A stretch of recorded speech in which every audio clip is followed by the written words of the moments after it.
भाई जो गुरु वचन पे डट गे, कट गे फंद 84 के। सत्संग में जाने से बड़ी आपत्ति टल जाती है। कबीर संत शरण में आने से आई टले बला। जय भाग्य में सूली हो, यानी मौत भी हो, कहते हैं कांटे में टल जा। भावार्थ, समर्थ कबीर परमेश्वर के कृपा पात्र सच्चे गुरु सतगुरु से दीक्षा लेने वाले भगत या भगतमती की परमात्मा रक्षा करता है। यदि पूर्व जन्म के पाप के कारण साधक को मौत की सजा सूली यंत्र के द्वारा मिलनी भाग्य में लिखी हो, जो अत्यधिक पीड़ादायक होती है। पहले के टाइम में राजा महाराजा सूली की सजा तोड़ा करते थे। एक 5 या 6 फुट का भाले नुमा ऊपर से पहना एक लकड़ी होती थी, उसको जमीन में गाड़ दिया जाता था, और जिस व्यक्ति को सूली की सजा सुनाई जाती थी उसको अच्छे से बांध के ऊपर उसके एक चकड़ा लगा दिया जाता था, और उस व्यक्ति को गुदा द्वार से बैठा दिया जाता था ऊपर। उसकी गुदा से वो भाला अंदर जाता था शरीर में, धीरे धीरे धीरे धीरे, और खोपड़ी से निकलता था। इतनी कष्टदायक पीड़ादायक मौत दी जाती थी, उसको कहते थे सूली तोड़ना। तो परमात्मा कहते हैं अगर आपके भाग्य में वो सूली से सजा तोड़ना भी लिखी है, और यदि आप सच्चे सतगुरु की शरण में आ जाते हैं, तो गुरुदेव भगवान कहते हैं वो कांटे में टल जाती है। यानी महीने 2 महीने की जेल में काट देगा परमात्मा। अगर गर्दन कटनी हो तो आपके हाथ की उंगली कट के रह जाएगी। संत आपका इतना बचाव कर देते हैं और आपके शरीर को भक्ति के लिए सुरक्षित रख देते हैं। तो परमात्मा उस भगत के उस मृत्यु दंड को समाप्त करके कुछ छोटा मोटा दंड, जैसे पैर में कांटा लगना, इतना देकर टाल देता है।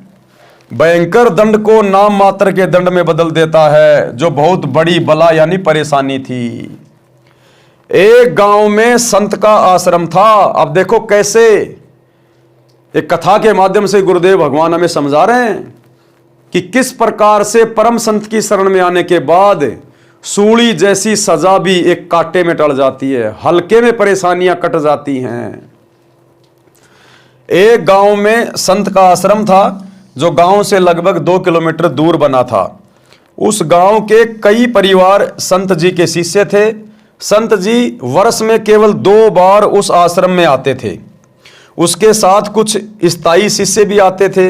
वह संत अपनी मंडली के साथ प्रत्येक बार 2 महीने उस आश्रम में रहता, फिर अन्य आश्रम में जाता था। संत जी अपने कार्यक्रम के अनुसार 2 महीने के लिए आया हुआ था। उस गांव के भक्तों ने भोजन की व्यवस्था अपने अपने घरों से कर रखी थी। एक परिवार एक दिन का भोजन आश्रम वालों को घर से बनाकर लाकर खिलाता था। प्रत्येक भगत की इच्छा रहती थी कि अपने गुरुजी को उत्तम भोजन, खीर व सब्जी रोटी खिलाएं। एक परिवार का भोजन का दिन था। उस दिन दूध खराब हो गया। जिस दिन एक बहन का भोजन का नंबर था गुरुजी को भोजन खिलाने का, उस दिन उसकी भैंस का दूध खराब हो गया।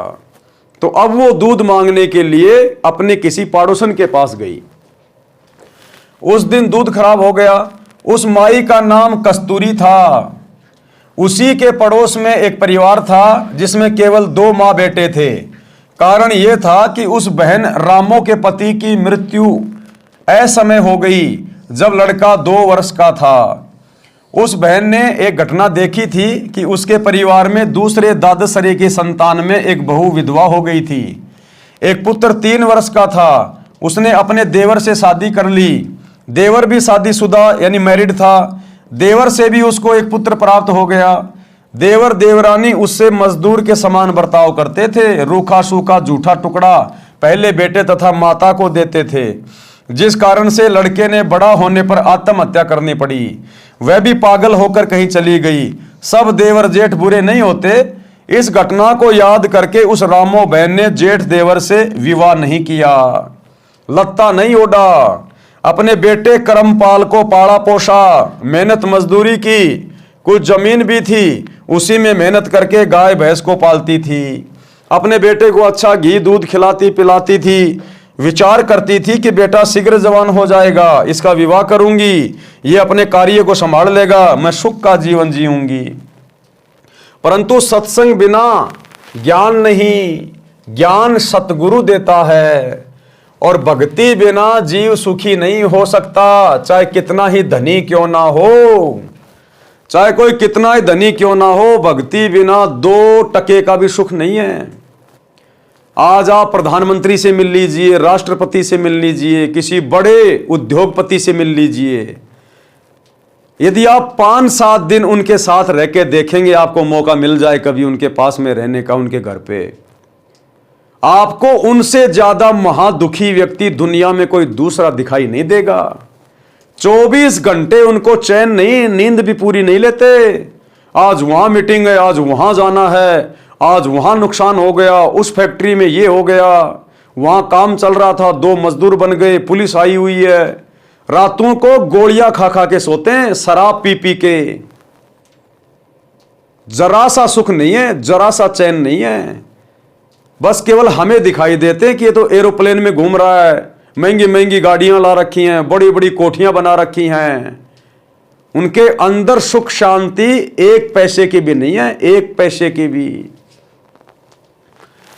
सिर पर पिता का साया नहीं था, बेटा मां के लाड से बिगड़ता ही है। मां का स्वभाव अपने संतान को सर्व संभव सुख देना होता है। कहावत है कि रांड का बेटा तथा रंडवे की बेटी बिगड़ती ही है।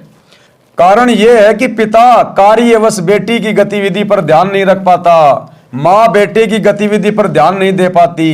बेटी को तो अपने साथ रखती है, जिस कारण से करमपाल नशा करने लग गया।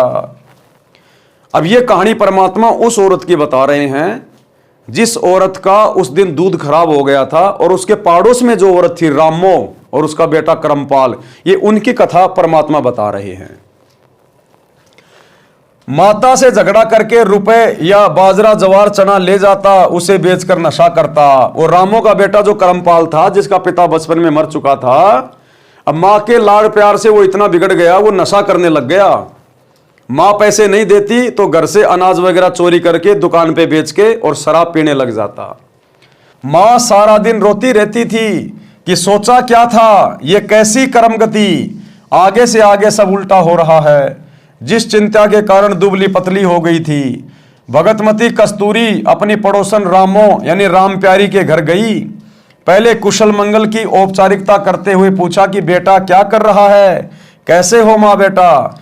ये बात सुनकर बहन रामो रोने लगी और बोली कि बहन कैसे भी नहीं है, लड़का बिगड़ गया है, नशा करता है, कहना नहीं मानता है, झगड़ा करता है, गाली गलौज पर उतर आता है। आपको तो पता है परिवार तथा गांव वालों ने मेरे ऊपर कितना दबाव डाला था। जेठ का लत्ता ओढ़ ले पति के बड़े भाई से पुनः विवाह करने के लिए। मैंने राजवंती की घटना से डरकर जेठ से विवाह नहीं किया। अपने बेटे को सुखी देखने के लिए आज इसने उससे भी अधिक दुख दे दिया।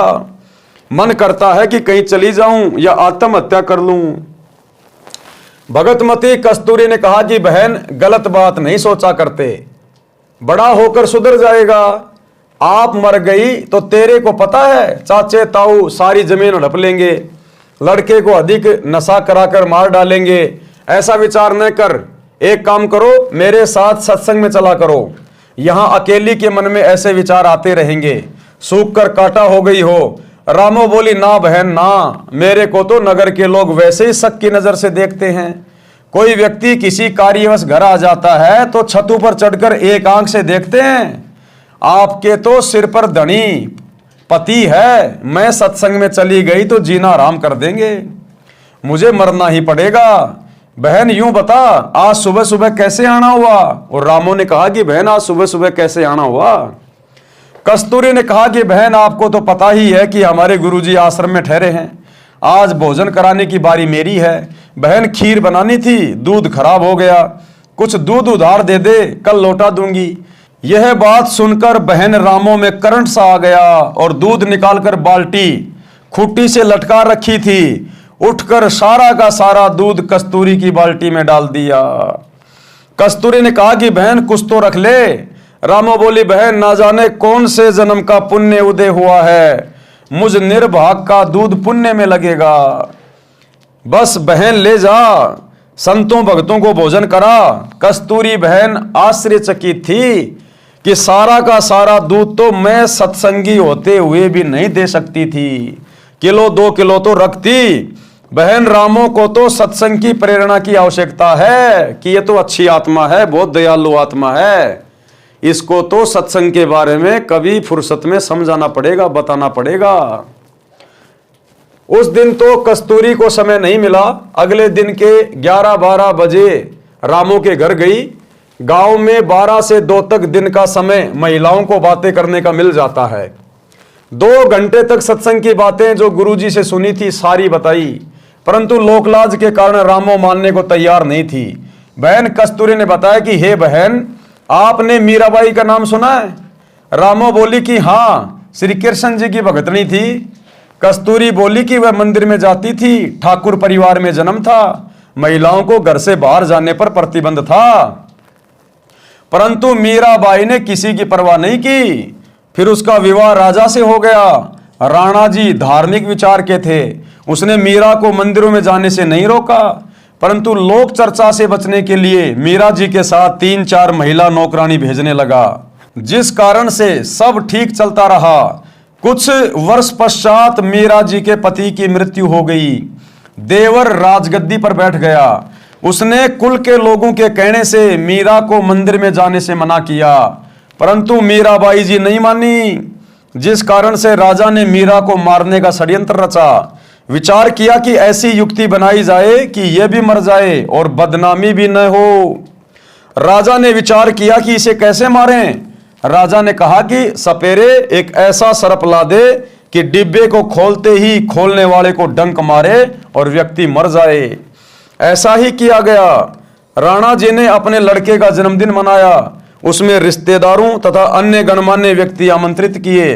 राजा ने मीरा जी की बांदी यानी नौकरानी से कहा कि ले, यह बेशकीमती हार है, मेरे बेटे का जन्मदिन है, दूर दूर से रिश्तेदार आए हैं, मीरा को कह दे कि सुंदर कपड़े पहनकर इस हार को गले में पहन ले, नहीं तो रिश्तेदार कहेंगे कि अपनी भाभी जी को अच्छी तरह नहीं रखता, मेरी इज्जत बेइज्जती का सवाल है। अब उस डब्बे के अंदर उसने वो जहरीला सर्प पैक करवा के भेजा था मीरा को मारने के लिए कि आज अगर ये सांप इसको डस गया और ये मर गई तो मेरे ऊपर कोई शक नहीं करेगा, सब कह देंगे भैया हम भी वहीं थे और उसको तो सांप ने डस लिया। बांदी ने उस आभूषण के डिब्बे को मीराबाई को दिया और राजा का आदेश सुना दिया। उस आभूषण के डिब्बे में विशैला काले सफेद रंग का सर्प था। मीरा ने बांदी के सामने ही उस डिब्बे को खोला। उसमें हीरे मोतियों से बना हार था। मीराबाई ने विचार किया कि यदि मैं हार नहीं पहनूंगी तो व्यर्थ का झगड़ा होगा, मेरे लिए तो ये मिट्टी है। ये विचार करके मीरा जी ने वह हार गले में डाल लिया। राजा का उद्देश्य था कि आज सर्प डंक से मीरा की मृत्यु हो जाएगी तो सबको विश्वास हो जाएगा कि राजा का कोई हाथ नहीं है, हमारे सामने सर्प डसने से मीरा की मृत्यु हुई है। कुछ समय उपरांत राजा मंत्रियों सहित तथा कुछ रिश्तेदारों सहित मीरा के महल में गया तो मीराबाई जी के गले में सुंदर महंगा हार देखकर राणा बौखला गया और बोला, बच्चलन ये हार किस यार से लाई है? मीराबाई जी के आंखों में आंसू थे। बोली कि आपने ही तो बांदी के द्वारा भिजवाया था। वही तो है। बांदी को बुलाया तथा पूछा कि वह डिब्बा कहाँ है। बांदी ने पलंग के नीचे से निकाल कर दिखाया, यह रहा राजा जी जो आपने भेजा था। राजा वापस आ गया। राजा ने सोचा कि अब की बार इसको विष में अपने सामने पिलाऊंगा, नहीं पिएगी तो सिर काट दूंगा। जो गुरु बचन पे डट गे, कट गे फंद 84 के, कट गे फंद 84 के, कट गे फंद 84 के।